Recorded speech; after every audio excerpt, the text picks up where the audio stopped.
F X is 2x² plus 3x minus m log x is monotonic decreasing in the interval 0 to 1 में monotonically decreasing है।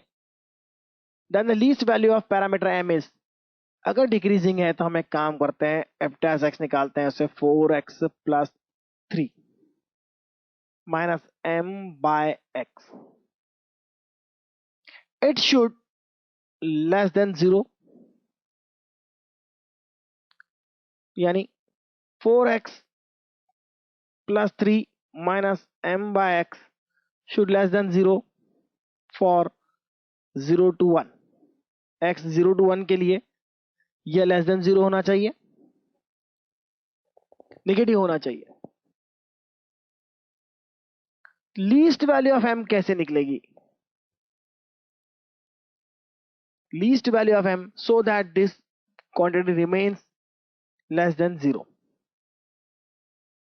तो एक काम करते हैं, हम इसे लिखते हैं, परफेक्ट स्क्वायर बना लेते हैं। ये हो जाएगा 4x² plus 3x minus m upon x less than 0।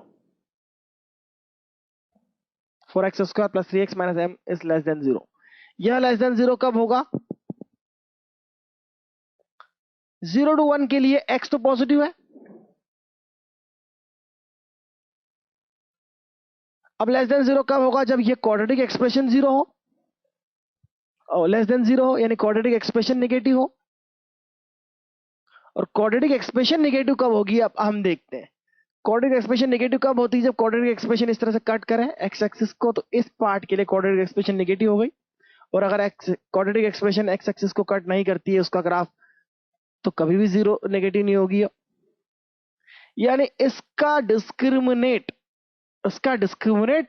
Negative होगा तो यह लफड़ा होगा।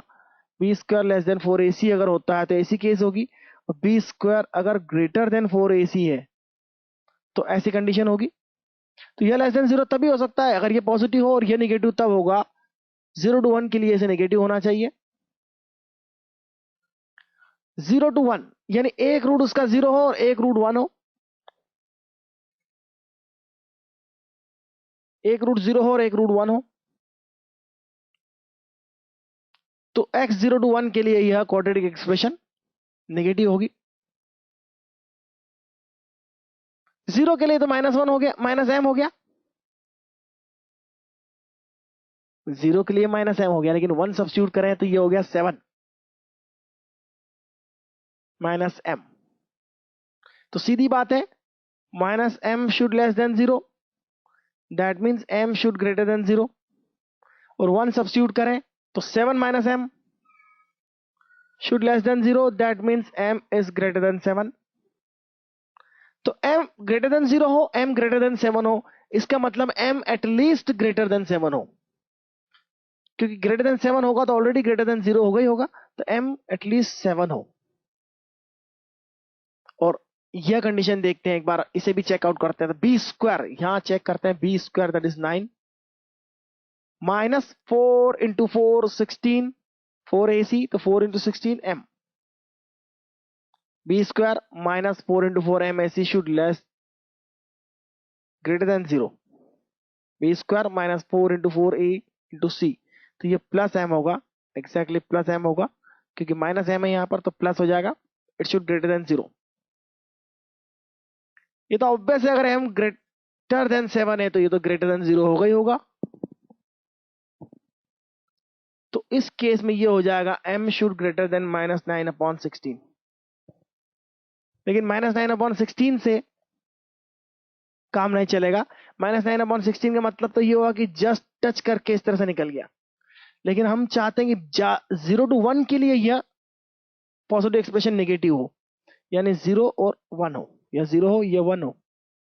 तो 0 से 1 के लिए, 0 से 1 के बीच में सारी कर्व बिलो एक्स एक्सिस हो, तो 0 से 1 के लिए नेगेटिव हो, यानी एक रूट 0 होगा, एक रूट 1 होगा। तो 0 के लिए भी हम सब्स्टिट्यूट करेंगे, तो 0 के लिए भी ये कंडीशन निकाली हमने, 1 के लिए ये कंडीशन निकाली, m एटलीस्ट 7 हो। तो क्वेश्चन को आप दोबारा देखें यदि आपको ना समझ में आया तो। क्वेश्चन है ही कुछ ऐसा जिसमें क्वाड्रेटिक का कंसेप्ट लग रहा है थोड़ा सा, और थोड़ा सा ग्राफ का लग रहा है। तो काफी अच्छे किस्म के क्वेश्चन है, जेई लेवल से कम नहीं है क्वेश्चन ये। जेई है, ट्रिपल में जो हायर लेवल क्वेश्चन है वही लेवल का क्वेश्चन है ये, इसमें कहीं पर भी कॉम्प्रोमाइज नहीं किया है क्वेश्चन की डिफिकल्टी से। The normal to the curve x alpha 1 plus cos theta y is equal to alpha sin theta at any point theta always passes through the fixed point। इस कर्व पर normal निकालना है हमें।